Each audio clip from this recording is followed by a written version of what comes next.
Actually, we'll look at a triangle first. So first what we're going to do, my partner's going to take an arm wave grip through my legs. So sometimes I can be playing here and then it's an arm wave and kind of like circle around towards my head. So generally, you try to grab your head, you try to pull up and circle all the way. Maybe collapse your knees here, bring their hand inside. It's like a very common grip. Obviously, people like to arm wave the leg.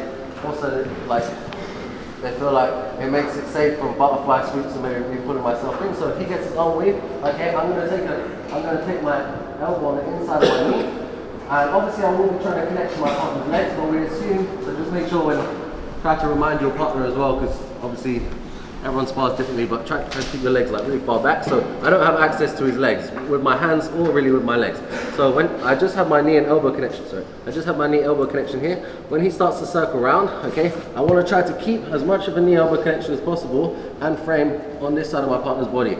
Right, now I'm going to use an underhook on his tricep and I'm going to pull myself around and try to lock my knee behind my partner's head, and then we look at entering a triangle from here. Obviously the next stage will be, if they're a bit more savvy, as you're spinning for the triangle, they're going to be ripping up and then we'll be entering K-guard on the leg. Okay, but for now, we use this to enter a triangle because it's a good setup to get the K-guard. So we're going to be here, I'm self-framing, he starts to arm weave. Okay, so I'll just bring my elbow inside my knee and I'm waiting for them. Okay, if I see any limbs come towards me that I can use, then I'll use the limbs. Like if he goes to grab my head here, probably I wouldn't triangle him, I would attack the choi bar or something like this. Or if I see this leg come in range, for example, I would grab this leg and hit the full sweep.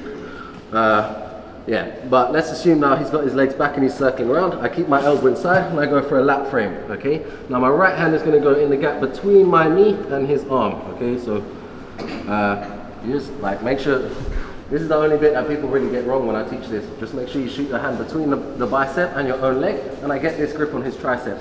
Sometimes, like here, it's kind of perfect, right? But sometimes his arm will be straight and it's kind of like you don't really get a great grip, or sometimes there's not much gap here, but I'm just going to shoot my arm through it anyway, and as I invert, now the grip is going to become available. This grip is good because if he goes to posture his head up now, okay, you go for it. I'm actually very well attached, so I don't lift myself up. But see, I can lift myself pretty high to pull his head down using that grip.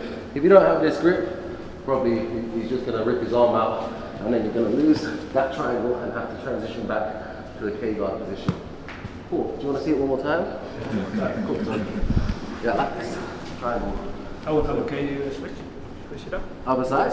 Yeah, so he goes arm wave, elbow inside the knee, and you lap frame, okay? So you could lap frame halfway down his ribs, but you want to, as much as possible, keep your knee-elbow connection. Like, if your knee starts to come away, your elbow starts to come away from your knee, you can kind of move backwards, and you kind of start to get pancake there. So try to keep your elbow intact to your body, and from here, I'm going to shoot my left hand through. I can use my toes, let's say he's a bit further away from me, I can use my toes to drive in.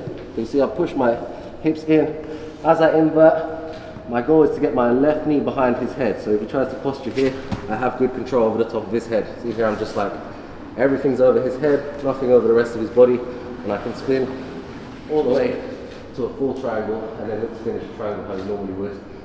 We can go over it if you want, like triangle finishes, but that might be a waste of a lot of you guys' time, so maybe we're going to skip that. Just get to the triangle.